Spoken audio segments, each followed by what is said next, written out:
नमस्कार साथियों, स्वागत है आप लोगों का आपके अपने YouTube चैनल एक्सीडेंट क्लासेज में। साथियों, उम्मीद करते हैं आप अच्छे होंगे और आपकी पढ़ाई बहुत ही अच्छी चल रही होगी। आइए साथियों, आज हम क्या देखेंगे इस वीडियो में, तो जैन धर्म और महावीर स्वामी के बारे में देखेंगे। देखिए, वन शॉट है तो सब कुछ हम शॉर्ट में ही देखेंगे, है ना। बहुत लंबा वीडियो नहीं होगा, छोटे में ही रिवाइज करेंगे जो आज तक आपने पढ़ रखा है ना। तो देखिए, हम क्या इतिहास से चालू किए, यानी हिस्ट्री को देखेंगे, फिर हम क्या देखेंगे मेरे भाई, तो जो जियोग्राफी है उसको देखेंगे, फिर पॉलिटी को देखेंगे, फिर साइंस को देखेंगे। यानी जितने स्टैटिक जीके के मुख्य तथ्य हो सकते हैं जो एग्जाम में पूछे जाते हैं, उनको हम 2 4 5 मिनट में देख लेंगे।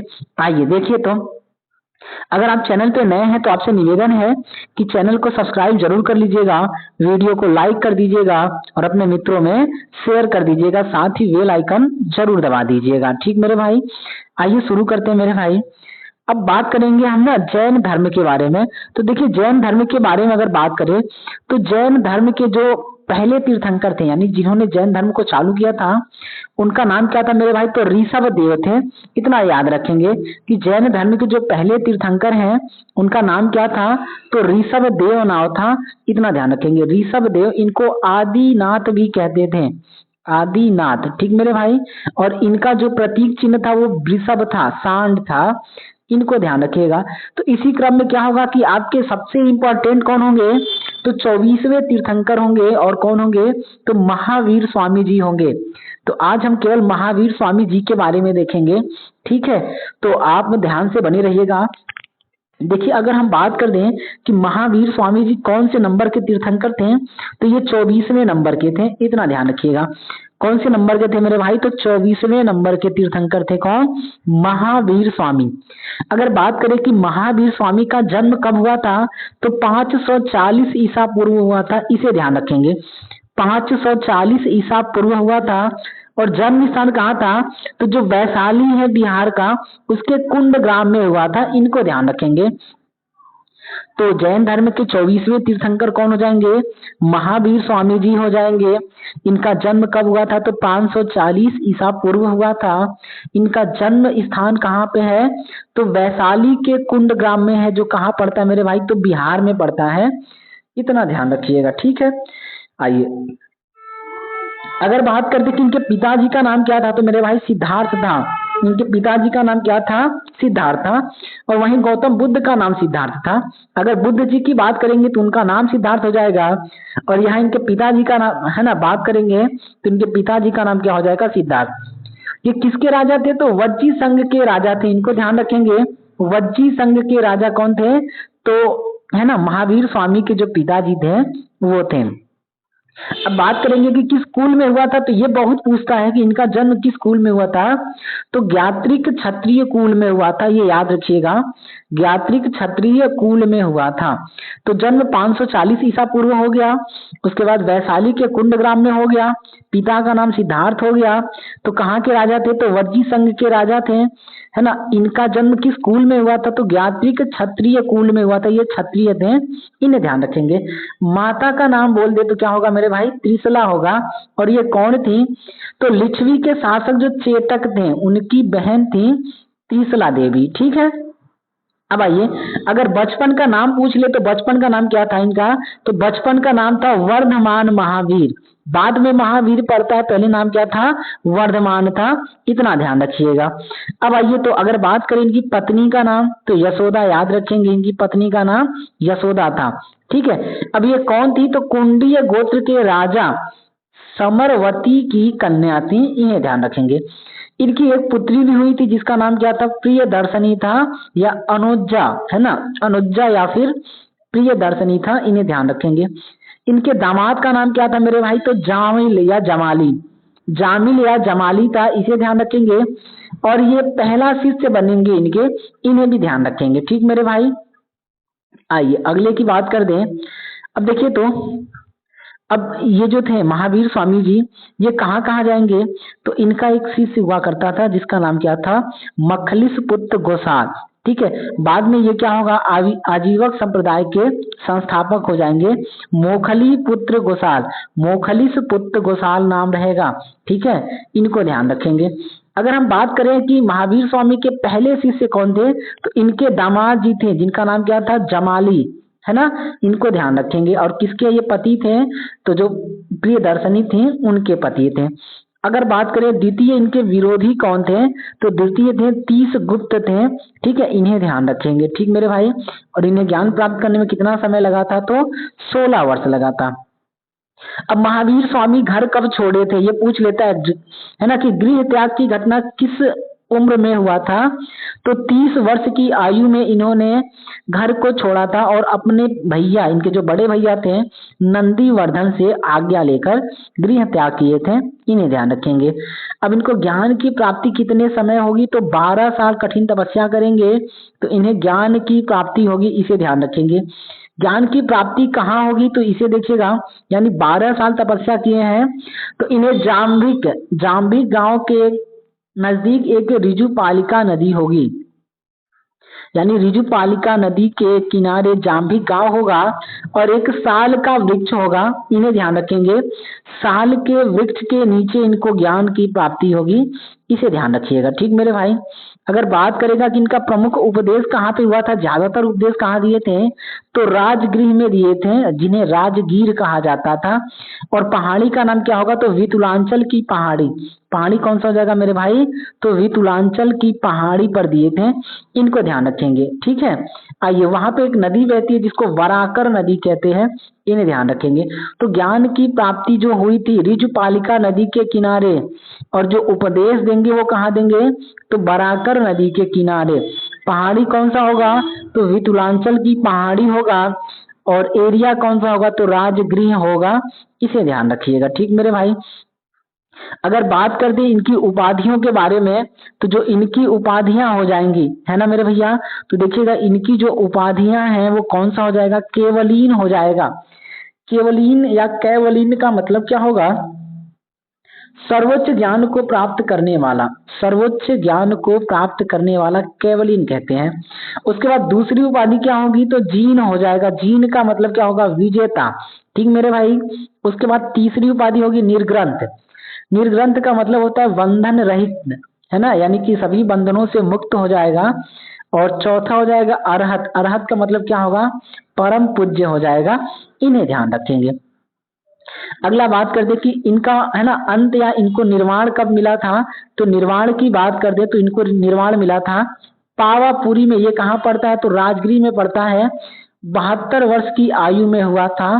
और कब हुआ था, तो 468 ईसा पूर्व हुआ था, इसको ध्यान रखेंगे। सस्तीपाल शासक हुआ करते थे, उनके यहाँ पे हुआ था। और ये राज्य कौन सा था, तो मल्ल राज्य था, इन्हें ध्यान रखेंगे। तो अगर निर्वाण की बात करेंगे तो 468 ईसा पूर्व हो जाएगा, है ना। और 72 वर्ष की आयु में पावापुरी राजगीर में हो जाएगा। सस्तीपाल मल्ल राजा हुआ करते थे, उनके यहाँ हो जाएगा, इन्हें ध्यान रखिएगा। अब आइए भाई कुछ और बातें देख लें, है ना।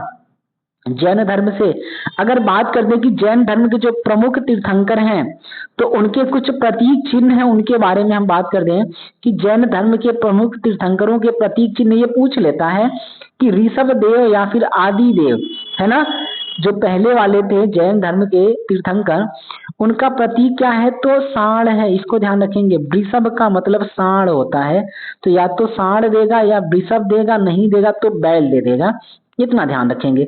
दूसरे तीर्थंकर हो जाएंगे कौन से, अजीतनाथ। कौन हो जाएंगे, अजीतनाथ। अजीत का मतलब जिसे जीता ना जा सके, तो हाथी हो जाएगी इनका, ठीक मेरे भाई। ऋषभ, वृषभ, देखिए याद कैसे रखेंगे, तो ऋषभ का मतलब वृषभ, है ना, यहाँ से ऋषभ वृषभ साउंड एक जैसा आ रहा है, तो वृषभ का मतलब सांड होता है। अजीतनाथ, जिसको जीता ना जा सके, उनका क्या हो जाएगा, हाथी। हाथी को आप पटक थोड़ी पाएंगे, ठीक है। अब उसको देखिए बल में नहीं हरा सकते हैं, बुद्धि से हरा सकते हैं, इसको ध्यान रखेंगे। तीसरे हो जाएंगे आपके शांतिनाथ, है ना। जो शांतिनाथ हैं, इनका प्रतीक चिन्ह क्या हो जाएगा मेरे भाई, तो इनका शांति कब मिलेगी, जब आप अच्छा चीज देखें। अच्छा चीज क्या होता है, तो हिरण या मृग।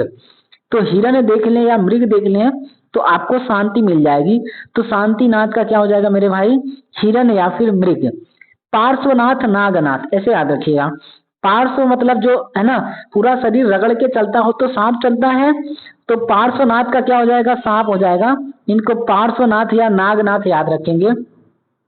इनका प्रतीक क्या हो जाएगा मेरे भाई, तो सांप हो जाएगा, इसे ध्यान रखेंगे। और आखिरी हो जाएंगे महावीर स्वामी। तो महान है जो वीर कौन होता है, तो शेर होता है। तो महावीर स्वामी का प्रतीक क्या हो जाएगा मेरे भाई, तो शेर हो जाएगा। उम्मीद करते हैं ये बात आपको समझ में आई होगी।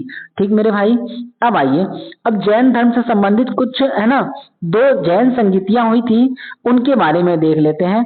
तो पहली जैन संगीति, प्रथम जैन संगीति कहाँ हुई थी, ये स्थान पूछता है, पाटलिपुत्रा में हुआ था, याद रखेंगे। पाटलिपुत्रा का मतलब क्या हो जाएगा, तो बिहार हो जाएगा। ठीक है, तो बिहार का जो पटना है ना, पटना के बगल में क्या पड़ता है, पाटलिपुत्रा। वहां पे अध्यक्ष कौन थे, तो स्थूलभद्र। दो थे, एक थे स्थूलभद्र, एक भद्रबाहु थे। तो यहाँ पे अध्यक्ष कौन होंगे, तो स्थूलभद्र हो जाएंगे। और इसका आयोजन कब हुआ था, तो 300 ईसा पूर्व, 300 ईसा पूर्व हुआ था। 300 ईसा पूर्व से 298 ईसा पूर्व हुआ था। इन्हें ध्यान रखेंगे। अब इसमें क्या क्या काम हुआ, तो इसे ध्यान रखिएगा। इसमें क्या है कि जो जैन धर्म से संबंधित, समझ रहे हैं आप, जो जैन धर्म से संबंधित बिखरे हुए ग्रंथ थे, उनको क्या किया गया कि पुनः संकलन किया गया और 12 अंकों का प्रकाशन किया गया, इसे ध्यान रखेंगे। जैन धर्म के जो बिखरे हुए ग्रंथ थे उनका संकलन करके 12 अंकों का है ना संपादन किया गया, इसे ध्यान रखेंगे।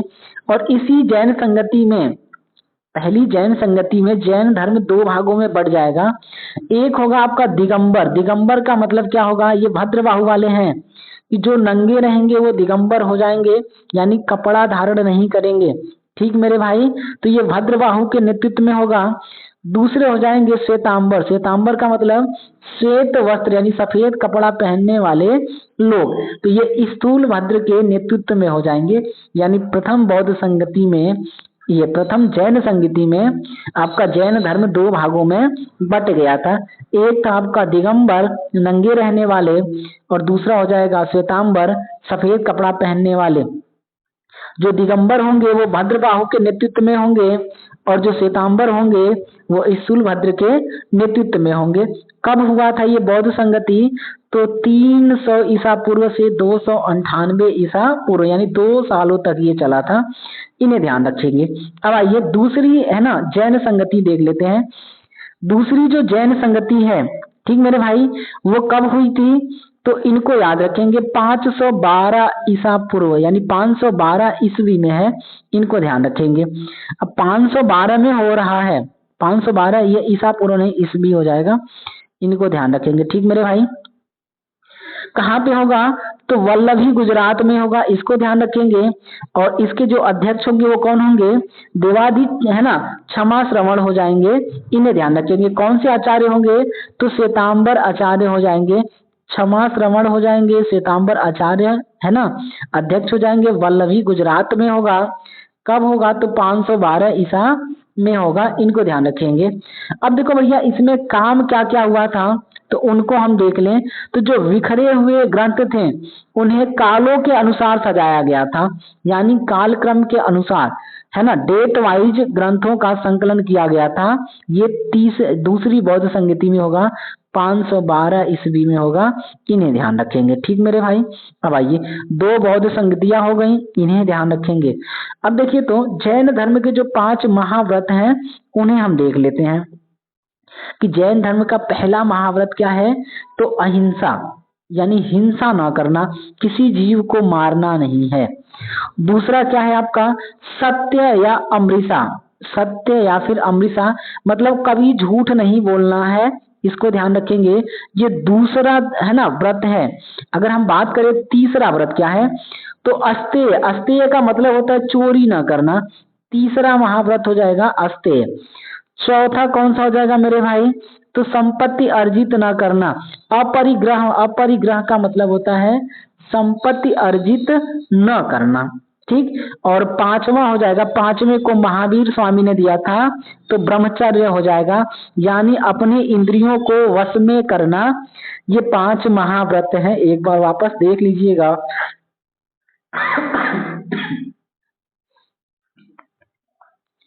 पहला है अहिंसा। अहिंसा क्या होगा? हिंसा न करना। दूसरा है सत्य, सदा सत्य बोलना, झूठ ना बोलना।